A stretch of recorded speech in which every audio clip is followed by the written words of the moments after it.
Hey, gang. It's been a minute. Welcome to Chillin' with Larry Megan. Listen, guys, Cathy Engelbert is cancerous to the WNBA.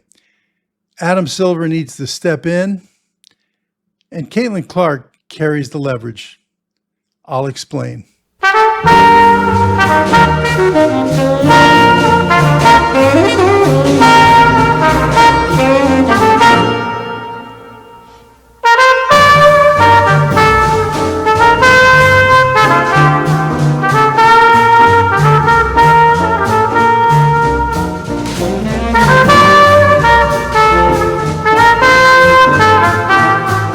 Live from Minneapolis, it's time for Chillin' with Larry Megan.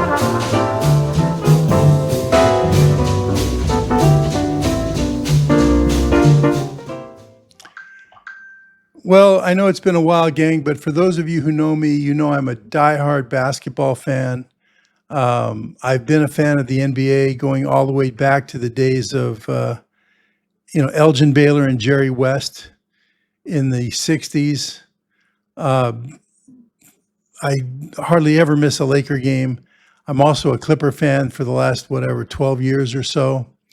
I'm really looking forward to the upcoming NBA season. But I have to tell you, while I've been away for a while, I have to tell you that I've really become a fan of the WNBA. And there's no question about it. It was Caitlin Clark that brought me in. Previously, I had not watched women's basketball at all. Maybe I'd see, Team USA in the Olympics, or a little bit of, maybe the New York Liberty highlights or something with Sabrina Ionescu. But once Caitlin came into the league, I was diehard Fever fan. Don't miss a game. I watched every game. This year, she only played 13 games out of 44. But even after she was, out and missing all those games, I still followed the Fever every game. So I'm hooked. And in some ways, I almost like, in some ways, watching the women's basketball even more than the men's. Although I'm really looking forward to this upcoming season for the Lakers and the Clippers. I like a lot of the moves they've both made to their rosters, and I think both teams are going to be really high up in the Western Conference. So I'm really looking forward to that. But meanwhile, I thought I would chime in here on the WNBA because, I watch a lot of YouTube videos, and I have my favorite podcasts or shows that I watch.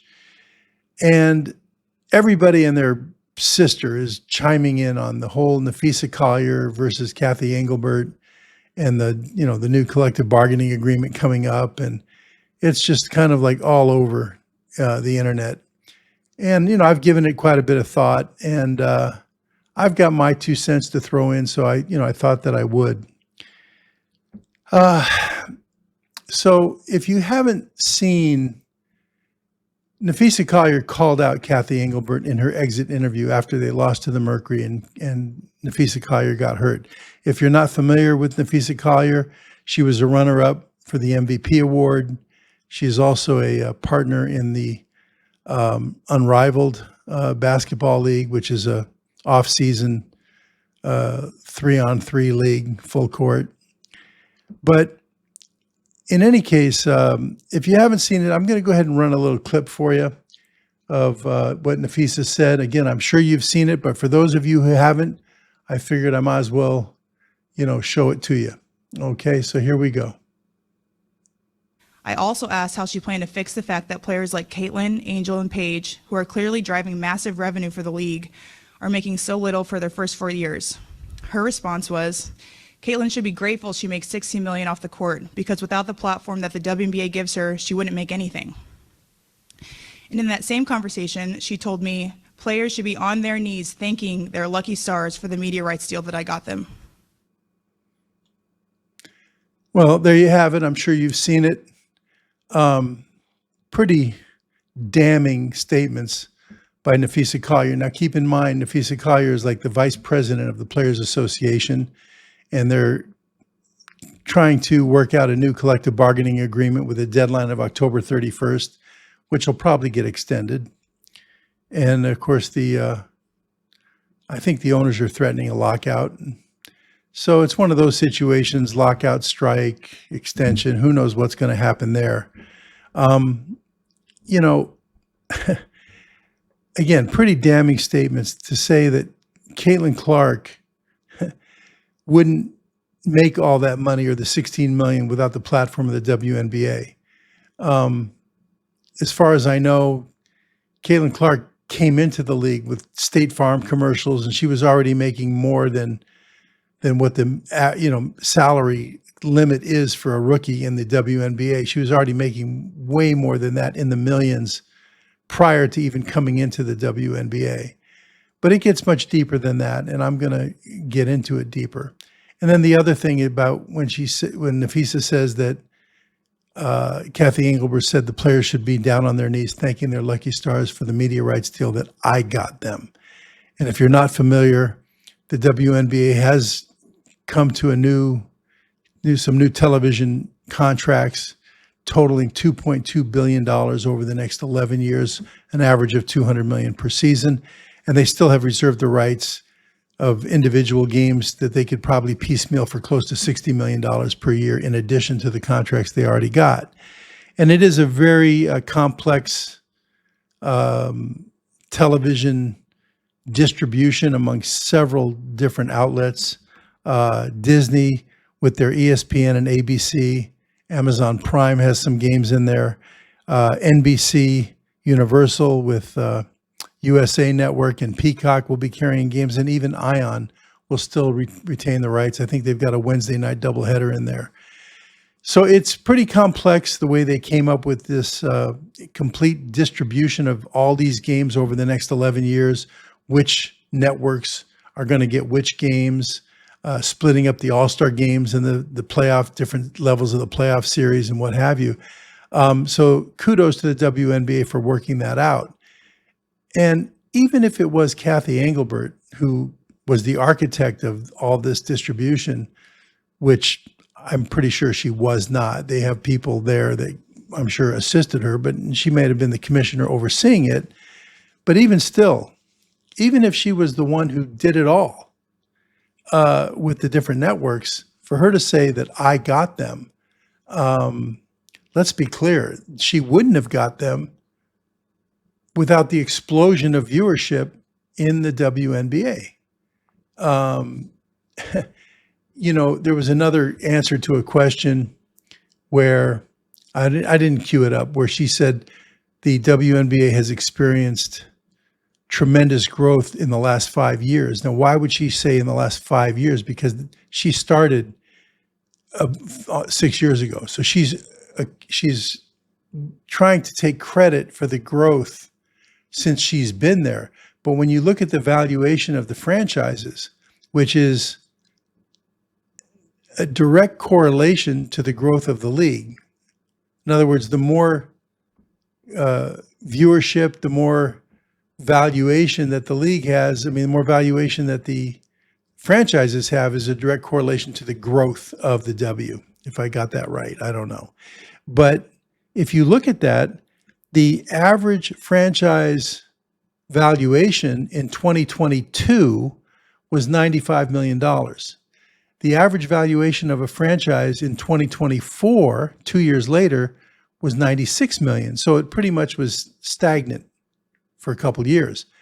But now, here we are 2 seasons later, a year and a half later, and now average valuation is hovering around $300 million, with one franchise in particular, the Golden State Valkyries, who've only played 1 season, their franchise is valued at $500 million right now. Their buy-in, their franchise fee, only 1 season ago, a year and a half ago, their first year, was only $50 million. So in a year and a half, their franchise is appreciated from $50 million to $500 million. Okay, I think the New York Liberty are somewhere probably around 450 valuation, 450 million. I don't know where the Fever are. They're probably around 400 million. But an average valuation of 300 million only in the last 2 years. And it's not even 2 years. It's really a year and a half since Caitlin came in the league. So that's what they're calling the Caitlin Clark effect. So for Cathy Engelbert to say the league has experienced tremendous growth in the last 5 years, she's trying to put the credit to herself because that's when she came in. Why wouldn't she just say the tremendous growth in the last 2 years? Because she didn't want to give the credit to Caitlin Clark. To me, that's very telling. And of course, when Cathy Engelbert held her little press conference prior to the first game of the WNBA finals with the Aces and the Mercury, she, of course,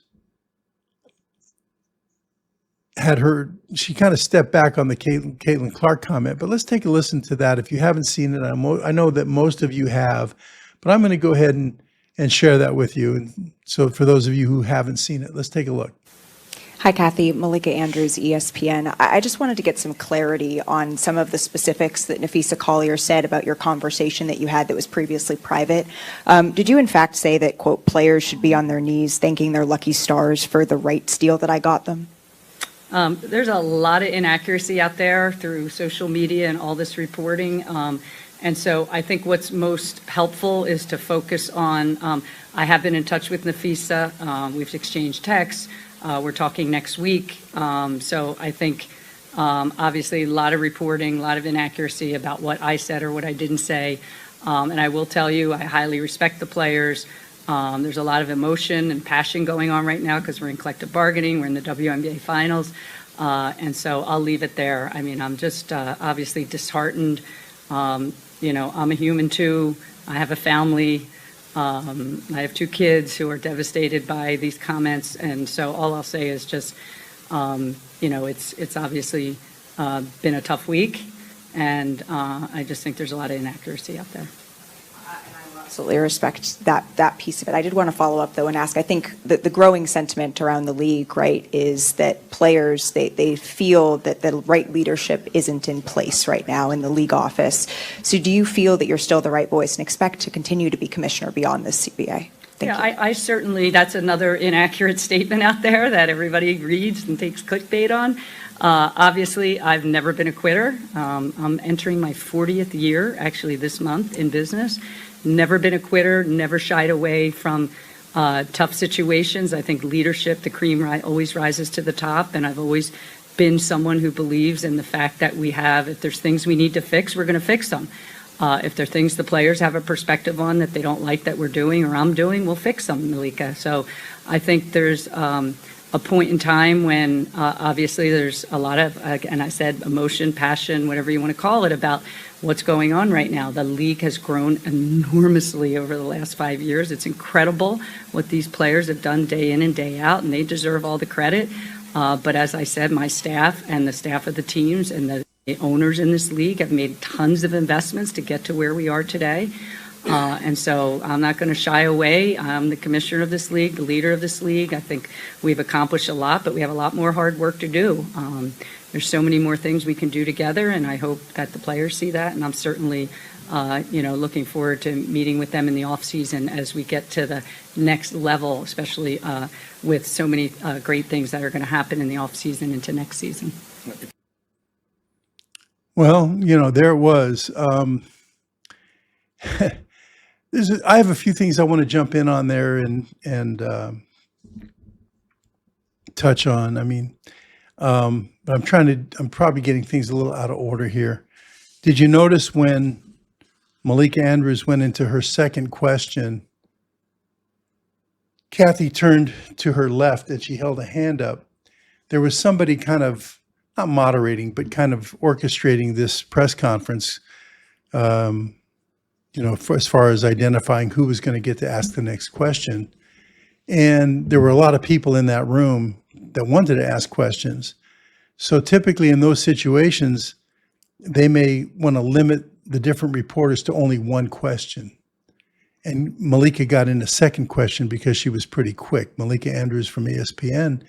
And as soon as Malika jumped in on the second question, and keep in mind, her first question was a really tough question. It was a hard question. It was, did you say the players should thank their lucky stars, be on their knees and thank their lucky stars?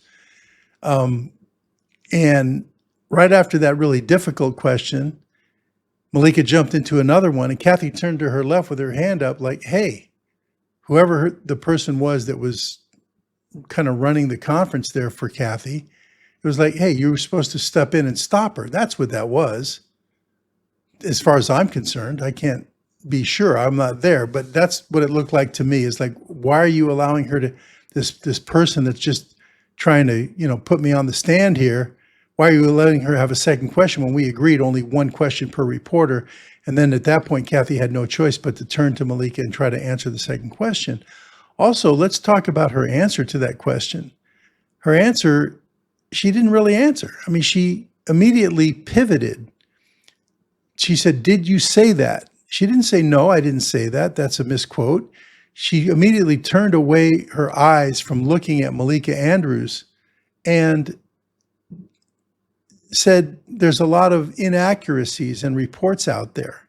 This was not an inaccuracy. This was not a report, okay? This was a direct quote from Nafisa Collier's exit interview, and it was on video. Now you can say, well, what if that was an AI altered video? I think most of us have seen these AI videos where you see somebody saying outrageous things and it's in their voice and it's coming out of their lips and they're altered by AI, artificial intelligence. If this was one of those, we would have heard about it by now because there were people in the room. The room is full of media. And if Nafisa didn't say those things, somebody would have spoke up. So Nafisa really did say that. That was not an altered video. Now the question then becomes, who do you believe?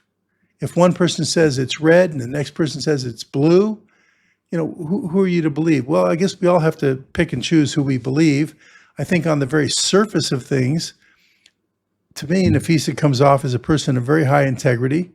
Not just forget about her position in the WNBA. She's a top player. If you're not familiar, Nafisa Collier has been the runner-up for the MVP like 3 years in a row. I mean, she's a top player.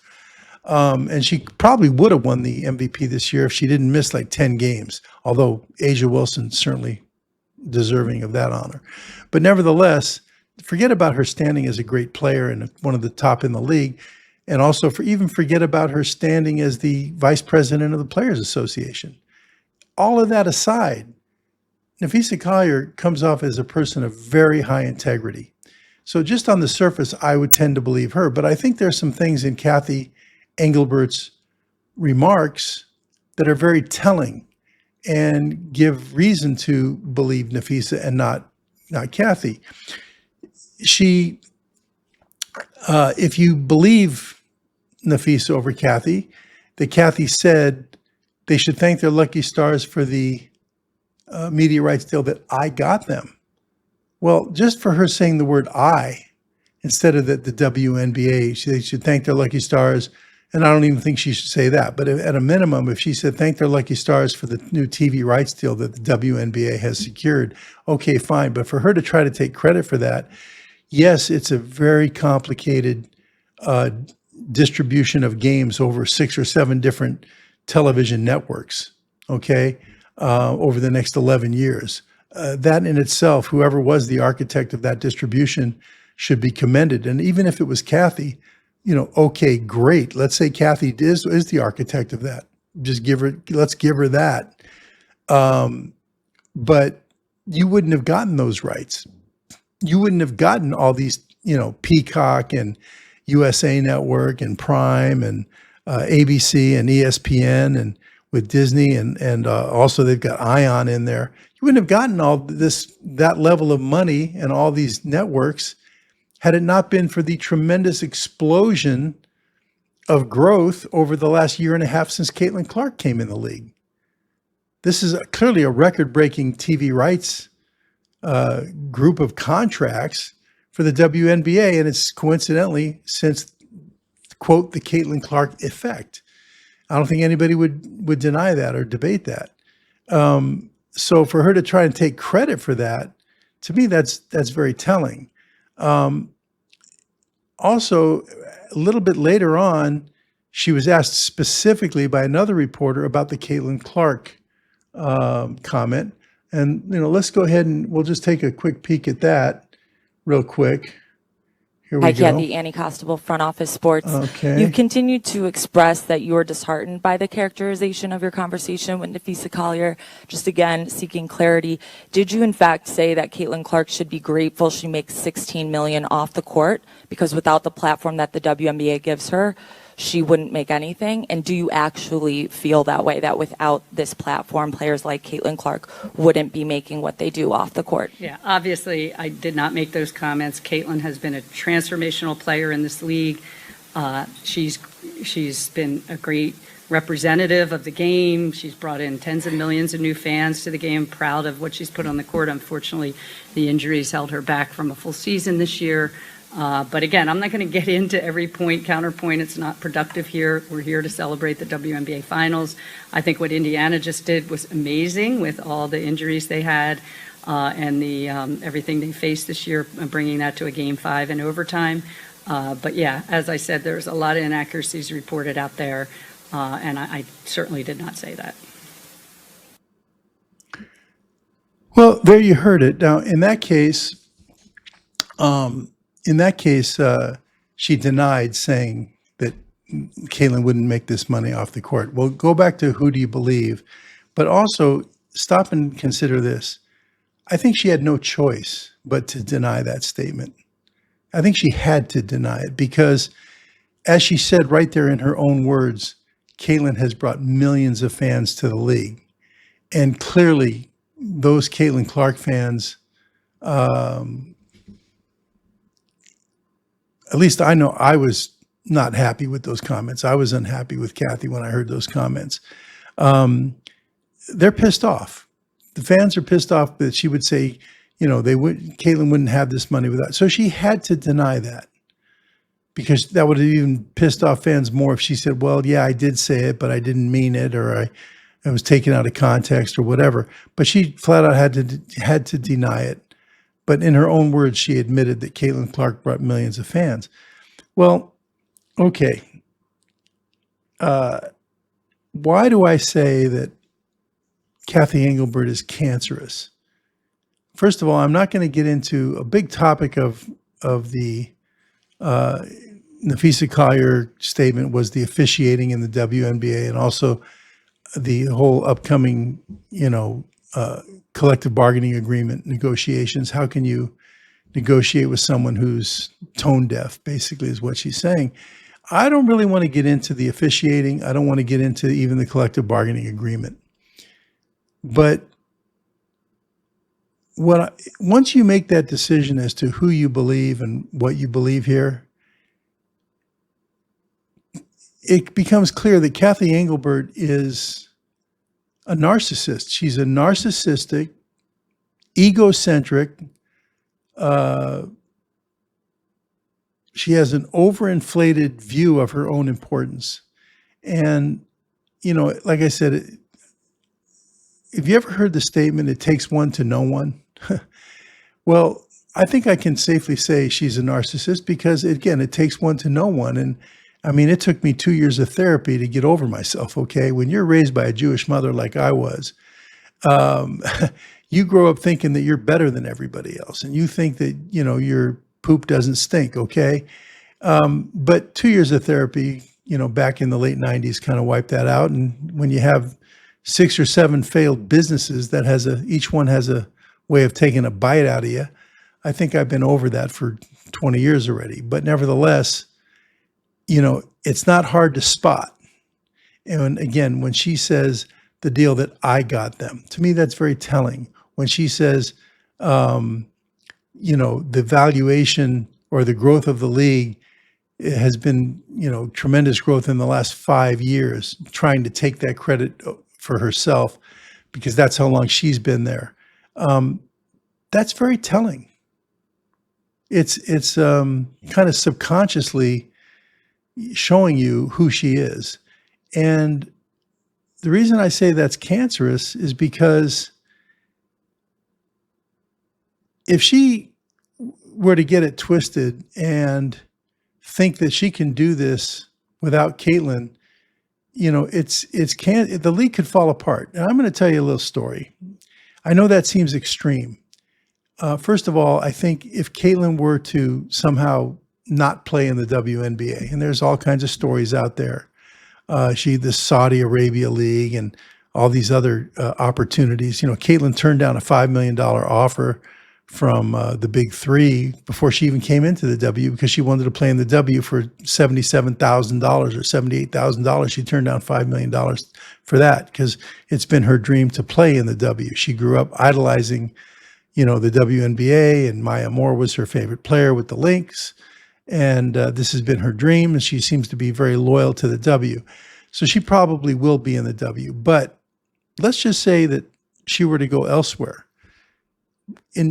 Would that sink the WNBA? In my opinion, it would not, because I think now they're past the point of, critical mass.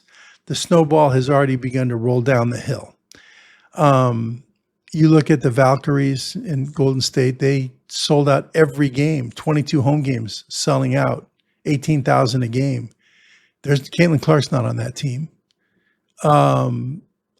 As a lover of Caitlin Clark, who she brought me into this league, she only played 13 games this year. And after she was out for good and didn't play another game for the last 2.5, 3 months of the season, I still watched every Fever game without Caitlin Clark.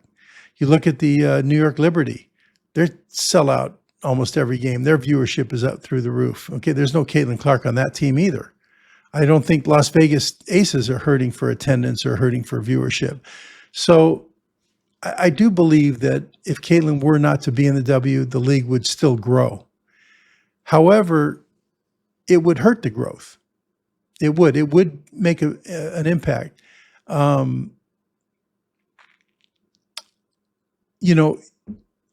There are other leagues out there, okay? Everyone talks about the Euro League. There's also a league in the UK and England, which has got a lot of financial troubles. There's also the Australian League, and now there's talk of the Saudi League. If Caitlin were to go to some other league, she could literally go there with probably a TV contract in hand, because the market that everybody wants is the American market. People can sit there and say the American market's not what it used to be, and everybody wants Asia or China or what have you. But make no mistake, okay, I was in the watch business for 13 years, okay? And I know I've been out of it for a while now, but I'm telling you, everybody wants the American market. And if you look at avenues of distribution now, and I'm talking specifically about streaming television, okay, there's so much money there, it's mind-boggling, okay?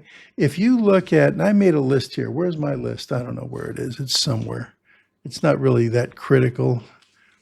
I can give you just rough ballpark numbers, I guess. But if you look at, like, for example, Netflix has over 300 million subscribers. And then there's, Amazon Prime and all these other ones. Is this the one here? Let me just see where I have it. I don't know. I've got a list somewhere. It's not really that critical. The point is that you look at companies like Apple TV has 25 million subscribers. Peacock has 41 million subscribers. And yet there's other streaming services with over 100 million subscribers. So I'm looking specifically at Apple TV and Peacock that has a lot of room for growth. Their average fee is in the range of about $15 a month. Now, some of them are $9, $10, but then they have the premium service without commercials, what have you, the premium that gets up to $19 with an average of somewhere around 15. But even if you go conservatively and figure an average subscription service for $10 a month, let's just take it down to 10. That's low, okay? If Caitlin Clark went to, let's say, the league in England, which again, I know I've read they have a lot of financial problems. But I'm just using it as an example. They've got a bunch of teams in England, and they've got a team in Wales, another one in Scotland. Any of these streaming service, and there's a new one on the landscape now called Fox One. Fox One I don't even think they have 1 million subscribers yet. It's pretty new. I don't even think it's a month old yet, or maybe it's a month and a half. They've got maybe 1 million subscribers. They have nowhere to go but up, and that's owned by the Murdochs, the son of Rupert Murdoch. Okay, they have literally billions of dollars. Okay, but you look at the viewership, these subscriptions. How much are they worth? If you just say $10 a month, if Caitlin were to go to, like I say, one of these leagues, and a streaming service would gladly gobble it up because it might bring 5 million new subscribers, maybe 10 million. But say 5 million new subscribers at $10 a month, which is conservative, that's $50 million a month. And I mean, a service like, let's say a Netflix probably is, I don't even think Netflix is in the arena of sports, but like a Prime or something, they're already pretty high up the ladder. Okay, Disney Plus is already way up the ladder. They got, I think, 150 million subscribers, something like that. But so they may not be a player because most of the people who want to watch Caitlin Clark probably already have that service. But a player like Peacock, which is in the sports arena, of only 40 million, there's a lot of room for growth. You look at Apple TV at only 25 million, they're in sports arena as well. If they were to give Caitlin were to go to, France or Australia, they'd be all over it. She could literally go there with a contract in hand. What league wouldn't want to take a $100 million contract for streaming? And they would stream it right back here to the United States. They'd get 5 million new subscribers like that. Fox One, I mean, like I said, they're just new on the landscape, but they've got billions, okay, with the Murdochs. They would probably give a $200 million contract per year. And that would bring them 10 million new subscribers. And they're charging $19.95 a month, by the way. That's $20 a month. They get 10 million new subscribers. Jesus, that's $200 million a month, not a year, per month. Over the course of a year, that's over $2 billion. Now, maybe you say, well, the basketball season only lasts 5 months or 6 months. Yeah, but a lot of people don't cancel when the season's over. Okay, but even if they did cancel, I mean, it'd be such a money. Now, would that hurt? Would that cease the growth of the W if Caitlin were to go to a different league? I don't think so. I think the league would grow. But the question is, would it slow the growth? And I'd say it would. I'll tell you why. Because a lot of sports television is regionalized. Like that's like the big issue with baseball, for example. In other words, Yankee fans watch Yankee games. Dodger fans watch Dodger games. Milwaukee Brewer fans watch the Milwaukee Brewers. Okay? And as opposed to the NFL, which is not as regionalized. If you're a LA Rams fan and the Sunday night game is Baltimore against Pittsburgh, okay, you're probably still going to watch that game if you're an NFL fan, even though it's not your city or your team. But in baseball, you tend to watch your own team. So it's very regionalized. Basketball, not as bad, not as regionalized, not as bad as baseball, but it's not as national as football. Okay, well, you look at the WNBA, and if you're a fan of the Las Vegas Aces, that's the team you're going to watch. You may check in on the Liberty or here and there if it's not your team, if you got nothing else to watch, but you pretty much watch the team that you're for, the city where you live. Okay, one of the exceptions to the rule is Caitlin Clark. Caitlin's not regional. Caitlin is national. Of course, she has more fans in Indiana because of the Fever. That's the team she plays for. There's going to be more Caitlin fans there than anywhere else. But there's Caitlin fans all over the country. I live in Minneapolis, and I'm a Fever fan. And the Lynx are a great team, but yet I'm a Fever fan because of Caitlin Clark. And everywhere the Fever go and play, there are Indiana Fever fans because of Caitlin Clark. So she is national. And so to lose that national draw of Caitlin Clark, I'm not going to say it would kill the league because, again, I think they're past the point of critical mass because of the last year and a half and because of Caitlin. But here's another thing to consider. Caitlin missed the last 3 months of the season, okay? This offseason, she's going to be getting ready. She may play somewhere.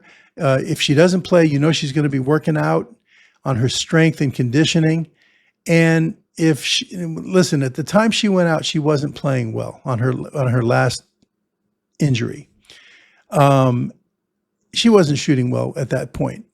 Maybe it was due to the injury, whatever. But next year, if she's in the W and they come back, I'm telling you what I foresee is another bump from Caitlin. You're going to see Caitlin 2.0, and that same explosion that you had when she came into the league, I think we're going to see another explosion. They will be all those Caitlin fans coming back, and there'll be new Caitlin fans. She's going to probably be better than ever. bombing away, her passing, her ball handling, her leadership on the court. The Fever have gained a lot of momentum with this year playing through all those injuries. I think you're going to see another Caitlin spike, and it's going to be even greater. And if she were to go somewhere else, we wouldn't see that spike. We'll see the spike wherever she goes. You're going to be able to see her games here in the country, in the United States, through a streaming service. I guarantee. Maybe even a broadcast network. I don't want to go that far, but it is possible. Okay, but you'll definitely see her through a streaming service. So, you know, to me, that's cancerous. I'm going to tell you a little story, okay? And this goes back to, you know, in my lifetime and in my career, okay? For a long time, I was in sports marketing. And we don't have to go all the way back to the beginning, you know, with my experience with Softball America and Jerry Fine, my meeting with Barry Frank during the '84 Olympics for my softball venture. We don't need to go there. But I'm going to bring it up to 1990. In 1990, I was the vice president of sports for Pro Sports and Entertainment in Beverly Hills. And the president of Pro Sports was a woman by the name of Doris Chisholm. Doris was an older woman, you know, and Doris and I got along really well. The gentleman who owned Pro Sports and Entertainment kind of brought me in to replace Doris. But what he didn't count on was that I actually liked Doris and I hit it off with her. And one of his beefs that he had with Doris was that she was spending all of her time, or at least most of her time, promoting volleyball, because her daughter, Linda Chisholm, was, if not the top, certainly one of the top players on the WPVA, the Women's Pro Beach Volleyball Circuit. Linda Chisholm played on the 1984 U.S. Olympic team in Los Angeles. And she was a top beach volleyball player. And she was, at that time, I think she was the president of the WPVA Players Association. And Doris would spend a lot of her time getting Linda endorsements, her daughter, but also getting a lot of the women players endorsements, and also spending time trying to get sponsorships for the WPVA. And yet Pro Sports and Entertainment was kind of heavily involved with NFL football players. But the NFL football players didn't really connect with Doris. And so I was kind of brought in to fill that gap. And so I connected with a number of NFL football players, and we were there to bring them in on a PR retainer and get them speaking engagements and personal appearances and endorsements, licensing, those kinds of things. And anyway, I would connect with the football players, but I never aspired to want to take over from Doris because I liked her and we worked very, very well together. Anyway, so Doris one time invited me to come to a WPVA Players Association meeting. They would meet like regularly on Tuesday nights, and it was in the office of a bank office in Beverly Hills, which was just a block away from our offices in Beverly Hills. And I said, yeah, I'd love to come. And so she brought me to a meeting. And at the second time I went to a meeting, they invited me to be a member of their advisory board. And I was on the advisory board for the WPVA. This was in 1990. And my category or my area of expertise was corporate partnerships and sponsorships, okay? And, you know, I was honored to do that. And I really liked the girls, you know, they have these meetings. And I think it was maybe, I don't know, the third meeting or fourth meeting, whatever it was, where the issue that was on the table was I think it was the president of the WPV. I don't think it was Linda. I think Linda had stepped aside to be vice president. And I can't remember the woman's name who was the president. It might have been Liz or something. I can't remember who it was. But anyway, she had secured a sponsorship, an umbrella sponsorship from Coors Light, to be the umbrella sponsor for the next season of the WPVA, which would cover all of their events and it'd be on, you know, TV, and they would have the rights to purchase TV commercials. And at the time we were having these meetings and we were in the middle of a season, They were currently being televised on ESPN. And what was happening was, because of the new Coors sponsorship, even though they hadn't gotten into the next season, they started putting Coors Light banners on the runners on the side of the court, the signage. And so ESPN at that time, had just signed this massive advertising sponsorship at Anheuser-Busch. I think it was something like $25 million, which nowadays sounds like nothing. But back in 1990, that was, 35 years ago, that was a pretty big deal. And it was an exclusive contract with Anheuser-Busch, and you were not going to see any other beer commercials on ESPN other than Anheuser-Busch. And so the production company that would shoot the women's beach volleyball games, they were instructed by ESPN to not get the Coors Light banners in the shots. So they were shooting from different angles to make sure those banners and signs were not put in the shots. Okay? And they were going to just get through the season. Well, the girls in this meeting were furious. They said, we have this new sponsor now. And I think the umbrella sponsorship was like $1 million for something like 18 events or something. I can't remember the numbers exactly, but it wasn't that much. $1 million is a lot of money, but it wasn't, huge, massive, but it was going to be for the following season. And so the issue they put on the table was, they had talked to Prime Network. I don't know if any of you remember Prime Network. It was Prime Ticket, I believe it was. And Prime Ticket said they would take the rest of the season with the WPVA. And so the girls were saying, should we leave the ESPN and go, because they're cutting out our Coors Light banners and we want to keep Coors Light happy, we can go to Prime Network, Prime Ticket Network, and they'll take our games and we can put the Coors Light banners on the court without any problems. And of course, I stepped up and I said, don't do this. That's a mistake. Okay. At that time, ESPN, I'm not remembering the numbers real clearly, but I'm going to just ballpark it and say they were somewhere in around 60 million cable homes at that time. And I know that's low numbers today, but back then, 60 million, this was 1990. This is only 10 or 11 years after the birth of cable TV, okay, the launch of cable. So it was pretty big numbers. They were in about 60 million cable homes. Prime Ticket, they might have been in maybe a couple million homes, maybe. And so I said, listen, ladies, stay on ESPN and gut out this season, get through the season, and then in the off season, you can try to work things out, okay, with ESPN. Maybe you'll have to let Coors go, and maybe you can get a sponsorship with Anheuser-Busch, with Bud Light or Bud, okay? But don't make that mistake of going from 60 million homes down to 2 or 3 million homes. That's a mistake. And I stood up, I made my case, and I brought up a particular story going back to 1984 when I had met with Barry Frank, who at that time was, if there's such a thing as a Mount Rushmore of TV contract negotiators, even today in 2025, believe me, one of those four, if not number one, would be Barry Frank.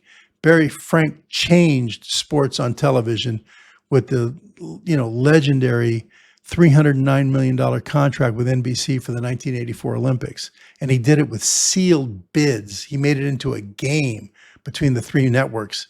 Whoever had the highest bid, and they were going to be sealed bids. Nobody had ever even heard of a game like this or anything like this. And NBC stepped up with $309 million. It was absolutely groundbreaking, okay? And that was Barry Frank. He's known as maybe the most powerful sports TV contract negotiator ever, okay? And I was set up to meet with him during the Olympics by a gentleman by the name of Bud Stanner. Now, Bud Stanner, may he rest in peace, he was also a legendary sports marketer. He was kind of the right-hand man for Mark McCormick at IMG for 30 years, okay? And he's another guy that would be on a Mount Rushmore. But anyway, when I was referred to Bud by Mike Traeger, who's another legendary guy. Mike Traeger, and Mike Traeger might still be alive for all I know, but Mike Traeger was the gentleman who. Voice is not recognized. What is that? Mike Traeger might be. He was the one who secured the legendary contract for the USFL in 1983, I believe it was. 2 years with ABC. It put the USFL on the map, got him on TV. He was also a very young vice president for NBC Sports before that. Mike Traeger has done many, many legendary things. And it was Traeger that I met with in New York that referred me to Stanner when I was trying to put together a pro softball league called Major League Softball. And I talked to Bud Stanner on the phone. He was so nice. And I said, well, I'll fly out there to Cleveland and meet with you. And I was in LA. He said, well, I'm coming through LA and I have about a 3-hour layover. And so he says, if you want to meet me at the airport, you can meet me in the VIP lounge. I don't know if it was United or American or whatever airline it was. He said, just come to the thing. I'll have your name at the door. And I said, okay. So I met him at the airport in the VIP lounge for whatever airline it was. And he was so nice to me. And he had referred me to a gentleman by the name of Roy Hammerman, who was retired. And Roy Hammerman was a legendary baseball director for NBC Sports when they had the Saturday game of the week with, Kurt Gowdy and Tony Kubek and all that. He was also the producer of the Game 6 of the 1975 World Series, which, if you know much about sports on television, Game 6 of the 75 World Series changed baseball on television forever. It was as important to baseball as the NFL 58 championship game with the New York Giants was to football. Okay. That was the famous Carlton Fisk home run game. And that changed, it had the highest ratings ever at that point, and it changed baseball on TV forever. But he was at that point retired. This was in 1984. And Bud Stanner referred me to him. He was retired down in the Laguna Beach area down in Southern California. And so I had contacted Roy Hammerman and went down there and I met him. He was so nice. And even though he was retired, he agreed to be our director and producer for our Major League Softball World Series. And he gave me a letter of intent. And so I had him in my package as well. And anyway, Bud said, listen, he said, for sports contract TV, we're looking for a TV contract. He says, you really need to talk to Barry. Barry handles our stuff. I said, Barry Frank? And I had already read all about Barry. I mean, it was groundbreaking news, that $309 million contract with NBC. I said, well, Barry's going to be tied up with the Olympics. And he said, well, don't worry about that. He says, I'll talk to Barry and I'll have him meet with you in LA at the Olympics. I said, Bud, he's going to be so freaking busy. There's no way he's going to have time to. He said, don't worry. If I ask him to, he'll meet with you. I said, okay. So the meeting was set up to meet with Barry Frank at the Bel Air Hotel. That's where he was staying. And it was like, I think 9 o'clock in the morning, maybe 8 o'clock. I can't remember. But so I went there and he came out, and as nice as Bud was, that's as cold as Barry was. But anyway, I go up, I announce my name to the hostess, and she says, yes, he's expecting you here. Your table's over here. He wanted me to let you know he's going to be about 10 or 15 minutes late. He asked you to just sit down and go ahead and order. Okay. So I ordered like bacon and eggs or something like that. And I was there for about 15 minutes. And finally Barry comes in. He's dressed impeccably. Suit, tie. But I mean, his suit looked like a $5,000 suit. And he sits down and he orders a half a grapefruit. And, anyway, so I laid out my package just the same as I laid it out for his associate, Bud Stanner. And keep in mind, at that point, I already had some of the top teams in the country. We're going to have a 4-team World Series. It was Roy Hammerman that actually gave me the approach to do away with a season of players that nobody knows anything about. And let's start it right off with a nice 4-team World Series, a double elimination tournament, 4-team World Series. of the top 4 teams in America. And I already had 3 of those teams under contract. And the contracts were drawn up by Jerry Fine, who was Jerry Buss's attorney, Jeannie Buss's attorney, and the LA Strings attorney. It was Jeannie Buss actually that referred me to Jerry Fine. And she even said, tell him I told you to call. That was from the days when I used to work in the Kings and Lakers season seat sales office, and I had actually sold a sponsorship for Jeannie Buss for the LA Strings to a jewelry store. When I left, I told Jeannie what I was working on. She said, call Jerry Fine, tell him I told you to call. So I met with Jerry Fine. This is one of the top sports attorneys in the country, okay? And he met with me. I laid out my package for him, and I told him I didn't have any money to pay him. And he said, don't worry about that. He says, you're going to need a contract with the teams that allows you to control everything, the uniforms they wear, what they put on the uniforms. You can even control their look if you want them to shave their beards or, trim their beards or their ponytails or, whatever. It all goes in the contract so that you can control the look that you want on TV. And also you want to have the top players of the league. You want to have those top players under an exclusive use of name and likeness license to Softball America. And I asked him, why would I do that? He said, because you're looking to gain sponsors. The sponsors are going to, if you can include the top players in those sponsorship agreements, they can put them in their commercials. And it's always important, especially to a new league, to promote and include your top stars, okay? So I could have picked 3 or 4 guys. I only picked 2. I just wanted Mike Solera and Bruce Mead. Those are the top 2 players in America. Mike signed it. Bruce was another story. He did sign it, but there's a long story to that. I'm not going to get into that. And I had them under an exclusive use of name and likeness license. Anyway, at this breakfast with Barry Frank, and I had these rock solid contracts with the top teams in America. Barry looks at me after I lay it all. He goes, well, what do we need you for? He just hit me right between the eyes. What do we need you for? I said, well, I've got the top teams and I've got the top players under contract. And I've got the exclusive use of name and likeness license on the top 2 players in America, And he said, that doesn't mean anything. That means nothing.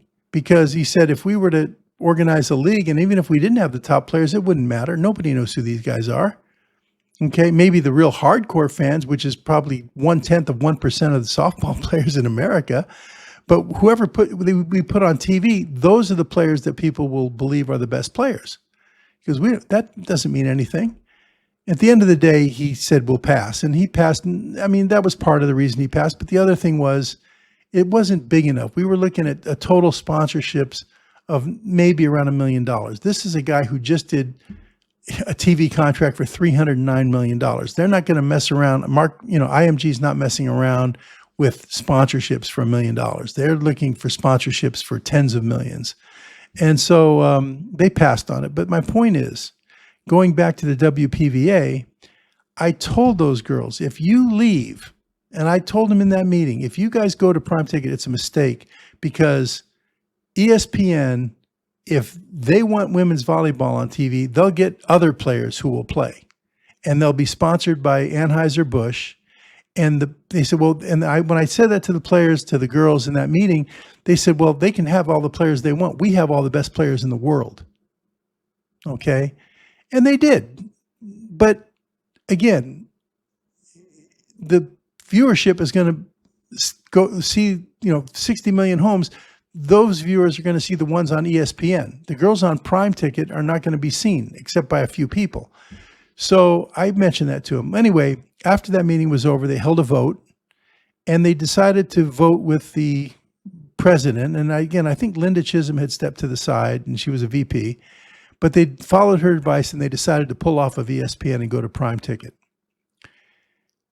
Well, after I heard that, I drew up a quick letter of resignation, and I resigned my position on the advisory board, because not only because they didn't listen to me, but because I knew it was a mistake. But what's the point of being an advisor if your words go out the window? And sure enough, the next season, the girls were on Prime Ticket. They had nothing but financial problems. Even with the big sponsorship from Coors, they cost a lot of money to put those events on and to stage the productions. And then you have, prize money. They were short. They couldn't pay the girls. ESPN put on this, they had some kind of cockamamie instead of 2-team beach volleyball, they had like 4 women teams, like 4-person teams on each side of the net. And it was kind of strange stuff, but it was sponsored by, I think it was Bud Light. And they were, all over the thing. And then another year later, I think the AVP, which was primarily the men's group, they launched into the women. And then, so now you had the AVP women's beach volleyball on ESPN. And of course, then a lot of the girls from the WPVA, including Linda herself, they left the WPVA and they all went over to ESPN, and the WPVA became defunct. It was gone. So the point of this story is not that I had any great vision, but I had learned, over the years from guys like Barry Frank, it's the guy with the TV contract that rules. And so if the WPVA was to make a big mistake here and not give the players what they want, which they're looking for, they're probably asking for 50% of the revenue sharing money, which is mostly the TV money. There are other channels of revenue that go into the revenue sharing, but primarily the TV money. So they want like 50% because the NBA players get about 50%. So maybe they'd be happy with 40% because now I don't even think they're getting 10%. So if they were to botch this up and not give the players what they want, then Caitlin could flee. And if Caitlin flees, yeah, okay, that's one player. But Caitlin could also take some of her teammates. She could take Kelsey Mitchell and Leah Boston and any league. She'd probably come into the league, any league she wants, Australia, UK, whatever, with her own team. Okay, and a contract in hand from Fox One or Apple TV or Peacock. Okay, for $100 million, $200 million. Any league would jump all over that. Why is this Saudi league offering to pay women $50 million? That's what they say on social media. They'll pay Caitlin $50 million or whatever. Why? Because they have money to throw away. That's part of it. They're so rich. They have billions. But besides that, it can be profitable because if they get this league going, they'll get a contract to have these games televised in the U.S. They'll get into the U.S. market, and the contract will probably be for $200 million a season or more. Okay, so they're not going to lose money. They'll make money, but that would slow the growth of the W.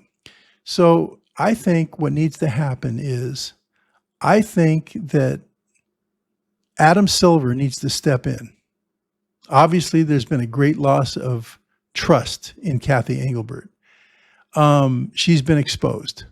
And so he needs to step in, and he needs to get Caitlin Clark in a room with her agent, with her parents, whatever it takes, and say, Caitlin, we want to lock you up. And they need to do something special for her outside of the CBA, outside of her player agreement with the Fever or whatever team she wants to go to, and say, we want to put you on a 25-year personal services agreement with the WNBA exclusive that you have to always, as long as you're playing, you play in the W, and we'll give you whatever. We'll give them $50 million a year, $30 million a year, whatever it takes. Lock her up for the rest of her career so she can't go somewhere else, okay? And in the process, I myself, Adam Silver, will step in. I will handle the negotiations on the management side of the WNBA for the new CBA, okay? And I will, because I think the girls would trust Adam Silver.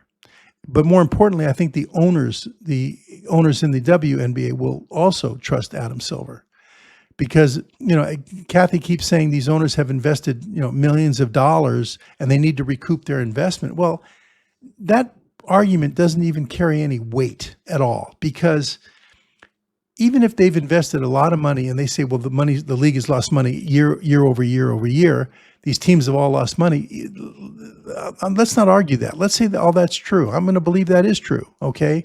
And the NBA has supported the league and financed the league. Okay, great. They don't have to make all their money back in the first year of the new contract. The point is, those franchises now, the valuations of those franchises have gone up tenfold and more.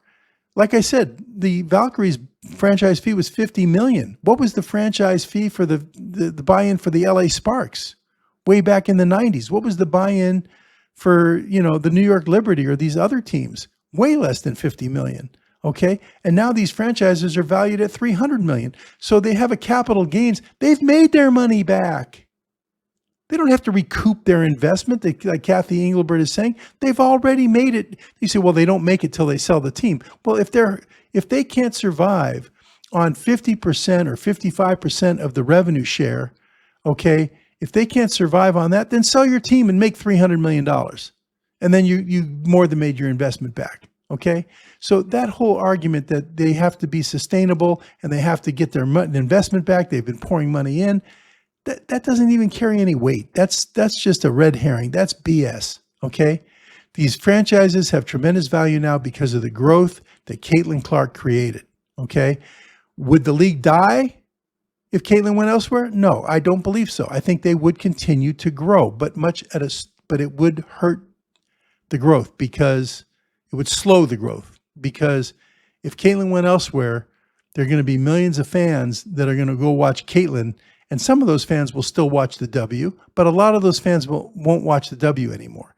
But they're going to continue to grow. We've seen tremendous fan support and viewership without Caitlin, and that will continue to grow. But also, when Caitlin comes in next year, I think you're going to see a tremendous spike for Caitlin 2.0.